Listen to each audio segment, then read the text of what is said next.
పెరుగుతోంది. హార్మూజ్ జలసంధి వద్ద ఇంకా హై అలర్ట్ కొనసాగుతూనే ఉంది. వివిధ దేశాల నౌకల దిగ్బంధం చేశారు ఇరాన్. సుమారుగా 3000కు పైగా నౌకలు ఎక్కడికక్కడ నిలిచిపోయాయి. మీకు డైరెక్ట్గా మ్యాప్ చూపిస్తాను, పీసీఆర్ ఆ విజువల్ ప్లే చేయండి. 3000 నౌకలు, ఒకటి కాదు రెండు కాదు, ఎక్కడికక్కడ నిలిచిపోయాయి. హార్మూజ్ మొత్తం తమ ఆధీనంలో ఉన్నట్టుగా ఇరాన్ మరోసారి వెల్లడించింది. చూడండి, ఇది షిప్స్ మీకు కనిపించేదంతా కూడా ఆ చిన్న యుఏఈ, ఓమన్, ఆ పైన చూడండి ఇటువైపు అంతా కూడా రెడ్ సీ మార్గం నుంచి వెళ్ళేవన్నీ కూడా ఇజ్రాయెల్, సౌదీ, ఇంకా ఇటువైపు ఉన్నటువంటి కంట్రీస్కి వెళ్ళేవి. అది తర్వాత అక్కడ లాస్ట్ స్టాపేజ్ ఉంది కదా, ఆ స్టాపేజ్ వచ్చేసి ఇరాక్, కువైట్, బనామా, బహ్రెయిన్, అదంతా కూడా స్టాపేజ్. సో ఇక్కడ ఈ దేశాల నుంచే, గల్ఫ్ కంట్రీస్ నుంచే 3000 నౌకలు అక్కడ ఆగిపోయాయి. ఆ కనిపిస్తున్నటువంటి రెడ్, ఎల్లో, బ్లూ, గ్రీన్, ఆ డాట్స్ అన్నీ కూడా నౌకలే. ఎక్కడెక్కడ అది మ్యారిటైమ్ ట్రాఫిక్, అవన్నీ కూడా నౌకలే. మీకు చిన్న చిన్న కనిపిస్తున్న ఆరో మార్క్స్ అన్నీ కూడా అవన్నీ షిప్సే. దాంట్లో ఇండియన్ షిప్స్ కూడా ఉన్నాయి. సుమారుగా 13 నౌకలు ఉన్నాయట ఇండియావి, నిలిచిపోయాయి, అన్నీ ఆగిపోయాయి. అయితే ఇరాన్ ఏం చెప్తోందనంటే శివాలిక్, నందాదేవి, జగ్ ప్రకాష్, జగ్ లడ్కి, దేశ్ గరిమా, నిసోసిస్ కెరోస్, అల్ అస్టాన్, ఇవి నేను చెప్పిన పేర్లన్నీ కూడా భారతదేశానికి రావాల్సిన నౌకలు. దాంట్లో ట్రాన్స్పోర్ట్ క్యారియర్స్ ఉన్నాయి, ఆయిల్ క్యారియర్స్ ఉన్నాయి, ట్రాన్సిట్ క్యారియర్స్ ఉన్నాయి, వెహికల్ క్యారియర్స్ ఉన్నాయి, ఇంకా షిప్స్ ఉన్నాయి. ఏంటి? హువా లిన్వాన్, హువా వైరిట్, అల్ రయాన్, అల్ హర్మా, Eagle Verona, CS Anthem, Alliance, Fairfax, జీ జెడ్స్, ఇవన్నీ కూడా వస్తూ ఉన్నాయి. ఇప్పుడు ప్రస్తుతానికి అక్కడ నిలిచిపోయినటువంటి నౌకలు. సో ఇవన్నీ కూడా అక్కడ హాల్ట్ అయిపోయాయి. 13 నౌకలన్నీ కూడా హాల్ట్ అయిపోయాయి. కారణం, స్ట్రైట్ ఆఫ్ హార్మూజ్ దగ్గర ఇప్పుడు మా ఆధీనంలోకి తీసుకున్నామని చెప్పి ఇరాన్ ప్రకటించుకోవాలి. కాబట్టి మొన్న బందర్ అబ్బాస్ పైన అమెరికా అటాక్ చేసింది. It's very near port to strait of Hormuz. Hormuz జలసంధికి చాలా సమీపంగా ఉండేటువంటి ఒక పోర్ట్. ఆ పోర్ట్ అక్కడ ఆగిపోవడం, ఆ పోర్ట్ మొత్తాన్ని కూడా ఇరాన్ తమ ఇరాన్ కంట్రోల్లో అక్కడ ఆర్మీ బేసెస్ని ఏర్పాటు చేసుకున్నారు బందర్ అబ్బాస్ పోర్ట్లో. ఈ బందర్ అబ్బాస్ పోర్ట్లో ఏర్పాటు చేసుకున్నటువంటి ఈ ఆర్మీ బేసెస్ని అమెరికా థ్రెట్గా భావించింది. ఏ క్షణమైనా వాళ్ళు దాడి చేసే అవకాశం ఉందని భావించినటువంటి అమెరికా దీంతో ఇరాన్ బందర్ అబ్బాస్ పోర్ట్పై అటాక్ చేసింది. లేకపోతే ఇంతలా ఇబ్బంది ఉండేది కాదు. అది ఇప్పుడు 13 నౌకలు ఉన్నాయి కదా, ఈ నౌకలు రాకపోవడం మూలంగానే పెట్రోల్ ప్రైజెస్ పెరిగాయి, ఇవన్నీ కాదు.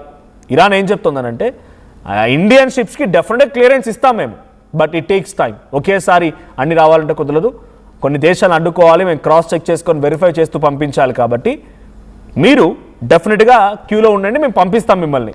ఇది ఇరాన్ చెప్తున్న మాట. మీకు ఫ్రీ వేకెన్సీ ఇస్తాం, మేము వెళ్ళడానికి అవకాశం ఇస్తాం, మేము ఏం ఆపం మిమ్మల్ని, కానీ please be on the queue.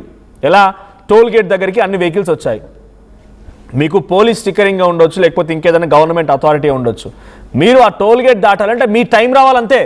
మీరు ఫ్రీగా వెళ్ళిపోవచ్చు, మీరు ఫ్రీగా వెళ్ళడానికి అవకాశం ఉంటుంది. కానీ ఆ లోపలికి చెక్ చేసి ఈ వెహికల్స్ అన్ని పక్కన పెట్టేసి మీరు ఫ్రీగా రావాలంటే మీ టైం రావాలంతే. ఇది ఇరాన్ చెప్తున్న మాట.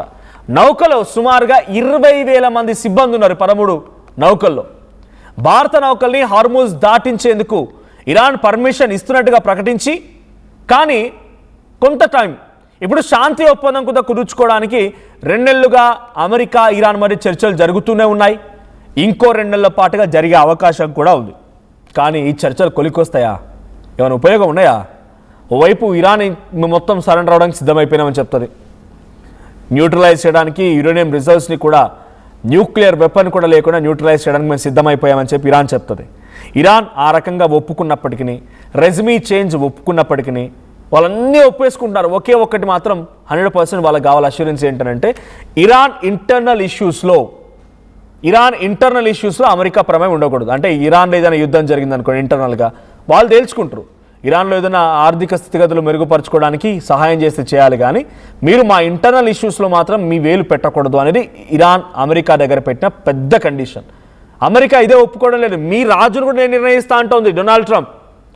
అమెరికా ఇప్పుడు ఏం చెప్తోంది? ఇరాన్లో మిమ్మల్ని పాలించే రాజును సైతం మేమే నిర్ణయిస్తాం. ఇది అమెరికా పట్టుబడుతోంది.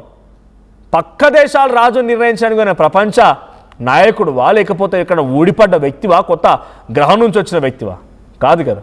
కానీ అమెరికా అధ్యక్షుడు డొనాల్డ్ ట్రంప్ ఇది పట్టుబట్టడం మూలంగానే ఇంకా యుద్ధం జరుగుతోంది, ఇంత తీవ్రతరం అవుతోంది. లేదంటే ఇప్పటికే యుద్ధం మొత్తం కూడా ఆల్మోస్ట్ ఆల్ క్లోజ్ అయిపోయేది. ఎటువంటి అనుమానాలు లేదు. అమెరికా అధ్యక్షుడు డొనాల్డ్ ట్రంప్ అహంకారమే యుద్ధాన్ని ఇంకా కొనసాగిస్తోంది. ఇరాన్ అన్ని కండిషన్స్కి యాక్సెప్ట్ చేసింది. యురేనియం రిజర్వ్స్ ఉంటే న్యూట్రలైజ్ చేస్తామని చెప్పింది. ఇస్ఫహాన్, నతన్జా, ఫార్దో ఈ 3 ప్రాంతాల్లో న్యూక్లియర్ రిజర్వ్స్ ఉన్నాయి. కొన్ని క్వింటాల్ల కొద్ది, కొన్ని టన్నుల కొద్ది రిజర్వ్స్ ఉన్నాయి. వాటన్నిటి మేము న్యూట్రలైజ్ చేస్తాం. కానీ మాకు ఇదొక్క కండిషన్ మాత్రం ఇంప్లిమెంట్ చేయాలనేది డొనాల్డ్ ట్రంప్ పైన వాళ్ళు పెట్టిన కండిషన్. దీంతో పాటు స్ట్రైట్ ఆఫ్ హార్ముజ్ 20 లక్షల కోట్లు అండి. ఇరాన్ నష్టపోయిన నష్టం 20 లక్షల కోట్లు. 20 లక్షల కోట్ల నష్టాన్ని మనం తిరిగి ఎప్పుడు సాధించగలుగుతాం? ఆ ఇన్ఫ్రాస్ట్రక్చర్ ఎప్పుడు డెవలప్ అవుతుంది? బిల్డింగ్స్ ఎప్పుడు కట్టుకుంటాం? హాస్పిటల్స్ ఎప్పుడు కట్టుకుంటాం? స్కూల్స్ ఎప్పుడు కట్టుకుంటాం? ఇబ్బందే కదా. కాబట్టి ఈ ఇబ్బంది నుంచి మేము మళ్ళీ బయటికి పడాలంటే ఈ హార్ముజ్ జలసంధి నుంచి వెళ్ళేటువంటి నౌకల దగ్గర నుంచి మేము కొంత టోల్ ఫీజు వసూలు చేస్తాం. మాకు Qatar, Oman, Saudi, Panama, Kuwait, Bahrain, Iraq ఈ దేశాల నుంచి కూడా ఆర్థిక సహాయం ఇప్పించాలి. మీరు సైతం మాకు ఆర్థిక సహాయం చేయాలని ఇరాన్ పెట్టిన కండిషన్. ఎందుకంటే మనం కొలాప్స్ అయింది కదా. మ్యూచువల్ డిస్ట్రక్షన్ కాదని, వన్ సైడ్ అటాక్ మాత్రమే. మ్యూచువల్ డిస్ట్రక్షన్ అంటే ఏంటి? ఇరాన్ మిసైల్స్ కనుక వెళ్ళి ఇజ్రాయెల్ నష్టాన్ని చేకూర్చిన, ఇరాన్ మిసైల్స్ కనుక వెళ్ళి అమెరికాలో ఉన్నటువంటి కొన్ని బిల్డింగ్స్ని, ఇన్ఫ్రాస్ట్రక్చర్ని కుప్పగొల్చిన మ్యూచువల్ డిస్ట్రక్షన్ లేదు. వన్ సైడ్ డిస్ట్రక్షన్ మాత్రం జరిగింది. కాబట్టి నాకు దాని నుంచి రిట్రైవ్ అవ్వడానికి టైం కావాలి, నాకు రిట్రైవ్ అవ్వడానికి నాకు ఫైనాన్షియల్ ఆస్పెక్ట్స్ కావాలనేది ఇరాన్ పెడుతున్న కండిషన్. దీనికి మా డొనాల్డ్ ట్రంప్ ఒప్పుకోవడం లేదు. నీ చావు నువ్వు జాబు, నేను చెప్పినట్టుగా మాట విను, నువ్వు ఎట్లా చేస్తావో నాకు తెలియదు అన్నట్టుగా డొనాల్డ్ ట్రంప్ వ్యవహరిస్తున్నాడు. ఖతార్ వేదికగా జరుగుతున్నాయి చర్చలు. ఏం చర్చలు జరుగుతున్నాయి? అన్ని రకాల యాక్సెప్టెన్స్ ఉన్నా కూడా మళ్ళీ అటాక్ చేయడం పైన ఎందుకు అటాక్ చేస్తున్నామని చర్చలు జరుగుతున్నాయి. ఇరాన్ ఏమాత్రం ఊరుకోవడం లేదు. ఇరాన్ కూడా 100 డ్రోన్లని, 100 మిసైల్స్ని పంపిస్తోంది. ఎక్కడికి? అమెరికా ఉన్నటువంటి వార్షిప్స్ పైకి, అమెరికా స్థావరాలైనటువంటి గల్ఫ్ కంట్రీస్లో ఉన్న అమెరికా ఎయిర్ బేసెస్ పైకి, అమెరికా స్థావరాల పైకి.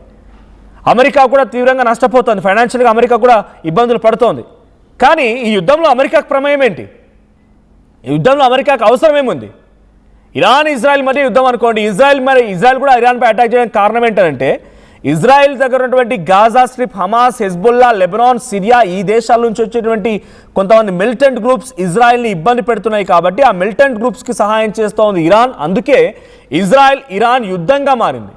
ఆ యుద్ధంలో ఇజ్రాయెల్కి సహకరిస్తున్న నువ్వు ఒకసారి అటాక్ చేసావు, పూర్తిగా న్యూక్లియర్ వెపన్ లేకుండా చేసావనేది టార్గెట్ ఫినిష్ చేసుకున్నావు. మళ్ళీ వచ్చి అటాక్ చేసి యుద్ధాన్ని ఇంత తీవ్రంగా మార్చి ప్రపంచ దేశాల అశాంతిని కోరుకునే వ్యక్తి డొనాల్డ్ ట్రంప్. ఇప్పుడు హార్ముజ్ జలసంధి దగ్గర మళ్ళీ 13 నౌకలు, భారత నౌకలు ఆగిపోయాయి. మనకు క్లియరెన్స్ ఉంది, ఇరాన్ వైపు నుంచి పూర్తి సంకేతం, పూర్తి హామీ ఉంది, మీ నౌకల్ని ఆపం, మీ నౌకల్ని పంపిస్తామనేది. But it takes time. అది కొంత సమయం పట్టొచ్చు. సుమారుగా 3000 నౌకలు ఆగిపోయాయంట. ఒక రోజుకి సగటున ఈ హార్ముజ్ జలసంధి నుంచి 200 నుంచి 300 నౌకలు అటు ఇటుగా వెళ్తూ ఉంటాయి. అటువైపు వైస్ వరుస 200 నౌకలు ఇటు వస్తే 200 నౌకలు అటు వెళ్తూ ఉంటాయి. ఇదే క్రమంలో బిఫోర్ వార్, ప్రీ వార్, కొంత వార్ స్టార్ట్ అయిన తర్వాత కొన్ని రోజుల పాటుగా ఈ చర్చలు జరుగుతున్న తరుణంలో కూడా ఆల్మోస్ట్ ఆల్ 120 to 150 ఈ మధ్యలో నౌకలు అటు ట్రాన్సిట్ అయ్యాయి. కానీ ఇప్పుడు మళ్ళీ ఎప్పుడైతే బందర్ అబ్బాస్ పోర్ట్ పైన అమెరికా అటాక్ చేసిందో ఈ 2-3 రోజులుగా మళ్ళీ కేవలం 3-4 ఈ రకంగా మాత్రం నౌకలు దాటుతున్నాయి. అవి కూడా Pakistan, India, Malaysia, Russia and చైనాకు సంబంధించిన నౌకలు మాత్రమే. ఈ నౌకలు మాత్రమే ఈ హార్ముజ్ జలసంధిని దాటుతూ ఉన్నాయి. స్ట్రైట్ ఆఫ్ హార్ముజ్ని దాటి ఇరాన్ వాటిని బయటకు రాణిస్తోంది. మిగిలిన నౌకలు ఏవి కూడా బయటకు రావడం లేదు. అవన్నీ కూడా అక్కడిక్కడ స్ట్రక్ అయిపోయాయి. గల్ఫ్ కంట్రీస్ నుంచి వచ్చేటువంటి ఒక్క నౌకని కూడా బయటకు రానివ్వకుండా హార్ముజ్ జలసంధిలో సీ మైన్స్తో అడ్డుకుంటోంది స్ట్రైట్ ఆఫ్ హార్ముజ్లో ఇరాన్. సో ఇంకా ఈ చర్చలు ఒకవైపు, ఇంకోవైపు దారుణమైనటువంటి పరిస్థితి. ఓవైపు చర్చలు జరుగుతున్నాయంటూనే ఇంకోవైపు దాడులు. ఈ పరిస్థితి రోజు రోజుకి శృతిమిచ్చుతోంది. ఇది ఇంకా తీవ్రతరమయ్యే అవకాశం కూడా ఉంది. మరి ఏ క్షణమైనా మరోసారి అతి భయంకరమైనటువంటి యుద్ధం కూడా జరగవచ్చు. చూద్దాం మరి ఏం జరిగిద్దో. సో ఈ యుద్ధంలో ఇంతటి పరిస్థితి, విపత్తు రావడానికి కారణం ఎవరు? ఇరానా, అమెరికానా? మీరేమనుకుంటున్నారో కామెంట్ చేయండి.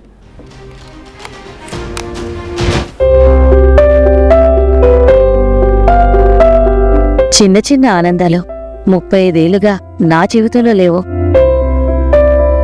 35 ఏళ్లుగా నేను డైపర్లలో బ్రతికాను. 6 సెంటీమీటర్ల ఫిస్టులా నా మూత్రాశయంలో లీక్ కారణమైంది. ఎవరూ నాకు సహాయం చేయలేకపోయారు. ఏఐఎన్యూలో వైద్యులను కలిసే వరకు. అక్కడ వారు రోబోటిక్ శస్త్రచికిత్సతో నాకు పరిష్కారం ఇచ్చారు. వారు నా ఆత్మవిశ్వాసాన్ని కూడా తిరిగిచ్చారు. Precision care makes it possible. The Center for Robotic Surgery at AINU